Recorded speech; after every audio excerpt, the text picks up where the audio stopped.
Alors, bonjour tout le monde. Dans cette petite capsule, nous allons explorer la forme générale de l'ellipse. Tout d'abord, rappelons la forme canonique de l'ellipse. Elle est ici, elle s'écrit de cette façon, x carré sur a carré plus y carré sur b carré qui est égal à 1, où a représente le demi-axe horizontal et b la mesure du demi-axe vertical.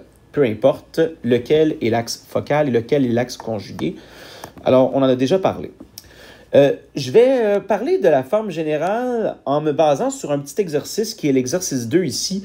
On nous demande de donner la position des sommets et des foyers des ellipses suivantes. Alors bon, je ne regarderai pas le A, je vais surtout regarder avec vous le B et le C.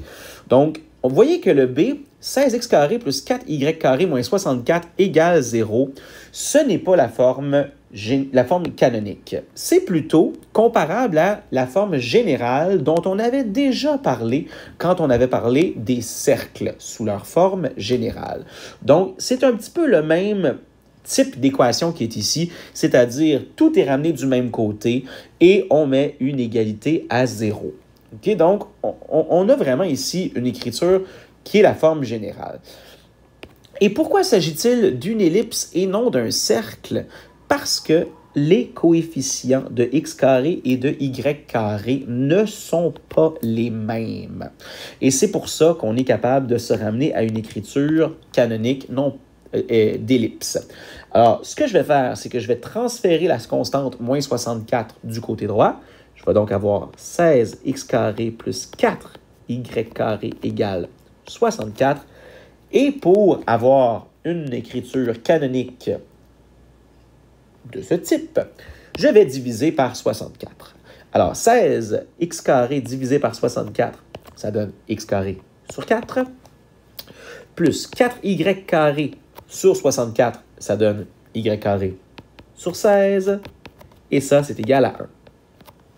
Et là, on a la forme canonique, avec un demi-axe horizontal qui vaut 2, un demi-axe vertical qui vaut 4. Et à ce moment-là, on nous demandait la position des foyers et des sommets. Donc, écoutez, les sommets sont à 2, 0, moins 2, 0, etc. Donc, on pourrait faire un petit croquis de mon ellipse. On voit que B est supérieur à A. Le demi-axe vertical est supérieur au demi-axe horizontal. Donc, c'est une ellipse d'axe focal vertical. On sait qu'elle est centrée à l'origine. Et donc, les sommets sont à 2, 0, moins 2, 0, 0, moins 4 et 0, 4. Okay? Et au niveau des foyers, on sait que dans une ellipse de cette position-là, on sait que la relation entre les sommets et les foyers, c'est b carré qui est égal à c carré plus a carré lorsque l'axe focal est vertical. Alors, on a ici que 16 va être égal à c carré plus 4. Donc, c va valoir la racine carrée de 12. Et on simplifie la racine, s'il vous plaît, 2 racines de 3. Alors, les foyers sont à 0, plus ou moins 2 racines de 3. Alors, les foyers, là, je suis un petit peu désorganisé dans mon écriture, sont à 0, plus ou moins 2 racines de 3. C'est leur position. Alors, on est arrivé à une équation d'ellipse, puisque le coefficient de x carré et le coefficient d'y carré n'étaient pas les mêmes, ce qui, en bout de ligne, m'assurait d'avoir des dénominateurs différents dans ma règle canonique. Et il en est de même pour l'exercice C, que je ne ferai peut-être pas au complet parce qu'il est un peu redondant, mais je voudrais quand même parler de la forme générale qui est là aussi. Donc, on voit que l'exercice C, c'est également une écriture d'ellipse qui est sous forme générale. Comment sais-je qu'il s'agit d'une ellipse? C'est que le coefficient d'x carré et le coefficient d'y carré ne sont pas les mêmes et qu'en plus de ça, ils s'additionnent. Parce que dans la définition de l'ellipse, on avait une addition. En fait, excusez-moi, dans la règle canonique, il y avait une addition ici parce que dans la définition, on parle de la somme des distances à deux points fixes. Donc, le plus qui est ici, il est directement en lien avec la définition du lieu géométrique de l'ellipse. C'est-à-dire que c'est la somme des distances qui est constante. Donc, pour avoir une règle qui illustre une ellipse, ça me prend deux coefficients différents, comme c'est le cas ici, et en plus de ça, je dois retrouver une addition entre les termes du deuxième degré. Alors, si je la mettais sous forme canonique, celle-là, je vais transférer ma constante moins 400 du côté droit, ça veut dire 16x carré plus 25y carré égale 400. Et si je divise par 400, je vais obtenir ici x2 sur 25 plus y2 sur 16 qui est égal à 1.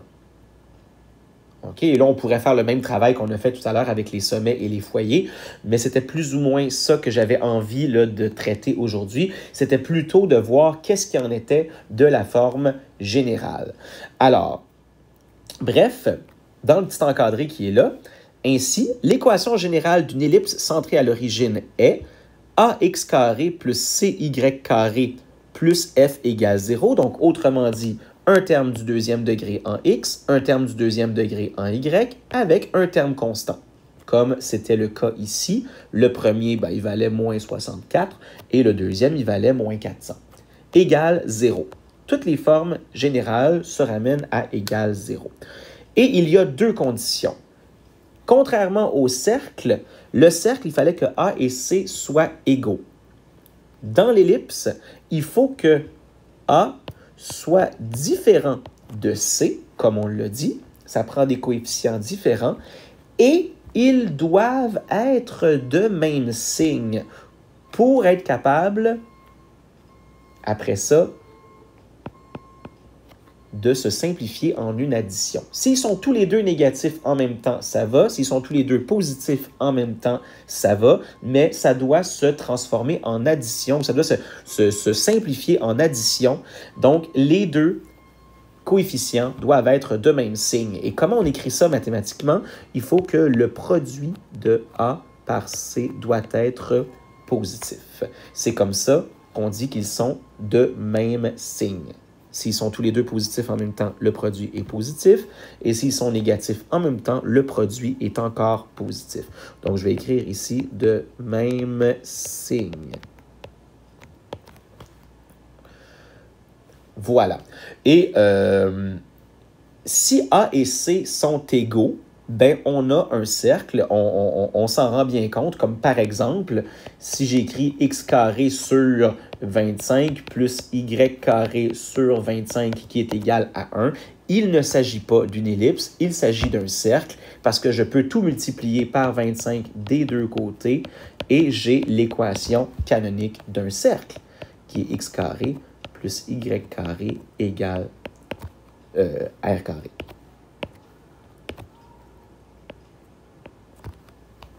OK?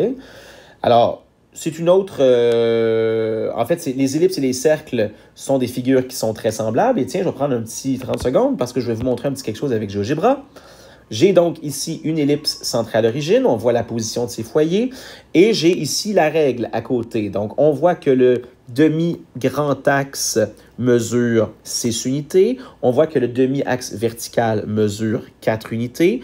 Et si je mettais les deux axes de la même mesure, donc B et A qui seraient égaux, mais je vais mettre ici les deux qui valent, par exemple, 6, on a vu, je l'ai fait vite un peu, mais on a vu que les foyers se sont rapprochés jusqu'à se confondre au centre de mon ellipse.